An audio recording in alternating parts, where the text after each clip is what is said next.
The news day continues here on One News Now. I'm Charles Lejano. The COVID-19 pandemic continues to affect the operations of COMELEC and their preparations for the next elections. To give us the latest on this, we have Mean Los Baños reporting to us live from Rizal. Mean, good afternoon. Could you tell us how the registration is going so far?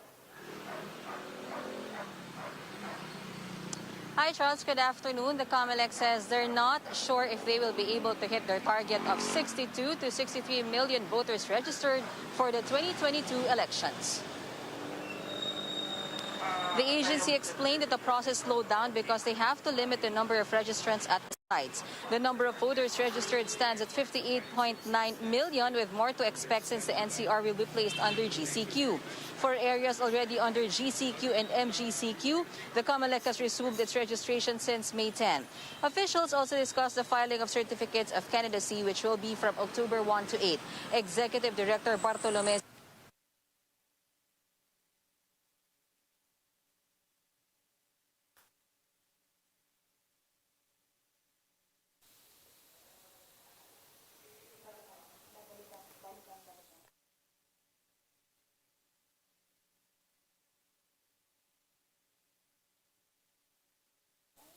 All right, we're going to try to circle back to Mean in a bit. Meanwhile, the Health Department reports that vaccine confidence among Filipinos is up.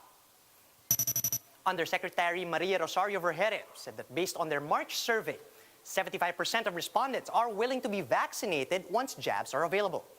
85% of respondents, meanwhile, said that they will take any COVID-19 shot approved by the DOH and the Food and Drug Administration. Despite this, Vergeire acknowledged that the slow vaccine rollout on the ground. Kailangan pong maintindihan ng ating mga kababayan na yun pong pace ng pagbabakuna natin highly dependent din sa pagdating ng mga supply. And sa tingin ko po, sa pagdating ng mas maraming bakuna, mas magkakaroon tayo na mas mabilis na pag-achieve nitong sinasabi nating 120,000 per day.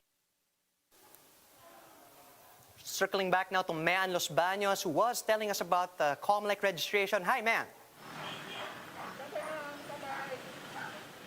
Wala akong narinig ka. Charles, the COMELEC says it is not sure whether they will be able to hit the target of 62 to 63 million voters registered for the 2022 elections.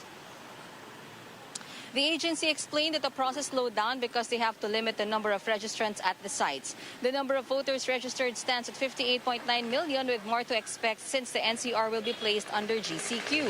For areas already under GCQ and MGCQ, the COMELEC has resumed its registration since May 10. Officials also discussed the filing of certificates of candidacy, which will be from October 1 to 8. Executive Director Bartolome Cruz said the COMELEC is now contemplating on allocating the filing days by position, meaning some days will be assigned for single elective positions like president and vice president. There are over 18,000 positions to be filled in the upcoming elections from national to local levels. The national campaign period will run from February 7 to May 7 and from March 25 to May 7, 2022 for the local posts. As for how it will look like, Commissioner Aimee Ampolocchio said they are still looking at face-to-face campaigning. However, they are studying the possibility of modifying the rules as the pandemic is expected to persist. The COMELEC is now monitoring what other countries are doing to see if we can adapt some of their measures. Charles, in terms of debates, the COMELEC is still looking at the face-to-face argumentations or debate with virtual audience. Charles? Thanks for that, Mean. That was Mean Los Baños reporting live from Rizal. Let's now check in on vaccine updates from around the world.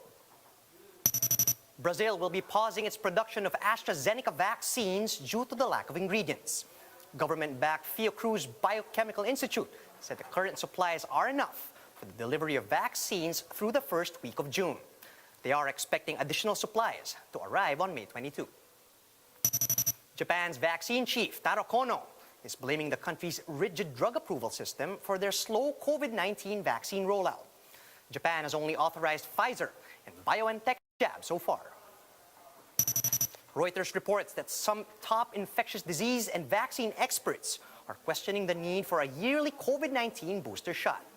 They say there is growing evidence that a first round of global vaccinations may offer enduring protection against the coronavirus and its variants. Some of these scientists also say that the public's expectations on booster shots are being set if pharmaceutical companies rather than health experts. We'll have more stories after a quick break. Stay with us.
You're still watching One News Now. I'm Charles Lejano.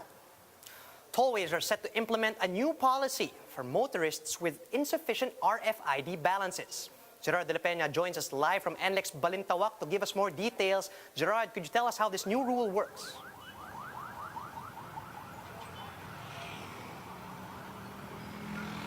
Well, Charles, toll operators will start implementing stricter rules at the toll plazas in order to prevent inconvenience among motorists as well as ensure easing of traffic congestion. Well, starting tomorrow, Saturday, May 15, toll operators will start implementing the so-called three-strike policy for motorists with insufficient balance in their RFID accounts. Under the scheme, an erring motorist will be given a warning for the first two offenses. On the third offense, a violation ticket with a fine of 1,000 pesos will be given for disregarding traffic signs. On Monday, expressways under the Metro Pacific Tollways Corporation will start implementing the no RFID, no entry policy. The same violation will be served to offenders. With this, motorists are advised to use the cash lanes if they don't have RFID stickers yet or if they're not sure if their accounts have sufficient balance. The Toll Regulatory Board said this should have been implemented earlier this year, but they gave toll operators more time to fix and improve their systems. Charles, here at the NLEX Mindanao Toll Plaza, the NLEX Corporation has started installing what they call plate recognition devices in order to easily detect plates without RFID accounts, among other functions. Charles. Thanks for that, Gerard. That was Gerard de la Peña reporting live from NLEX Balintawak.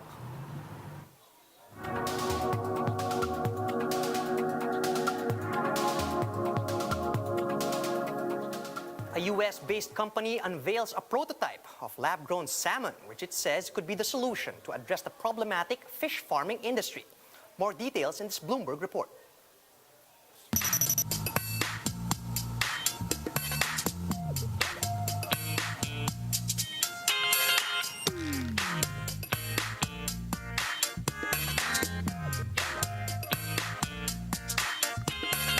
fish stocks are declining, oceans are warming, planet's warming up, and there's been a lot of movement toward alternative proteins, right, across the board, as a way to create another choice, another solution, another option for consumers that might be a little bit easier on the planet.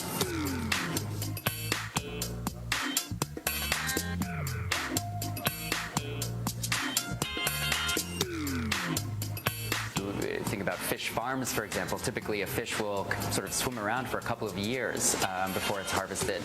In our case, it's on the order of weeks, and so 6 to 8 weeks typically for some of the cuts that we make. The texture is so close. The firmness of the fish, the color of the fish, the striations, the oiliness. And it has just this really great, clean finish, and you can taste that in the product. Even after tasting the more recent prototypes, I prefer this product over regular salmon, and it's just because for me, sometimes if you get fish that's just a few days old or maybe it's not super fresh, it does kind of have a fishy smell to it.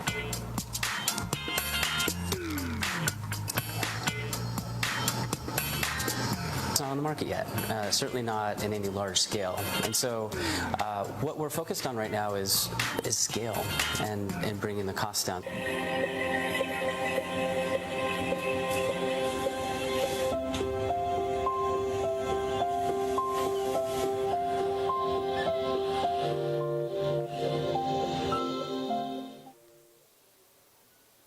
For more updates, visit News 5, the Philippine Star, and Business World online.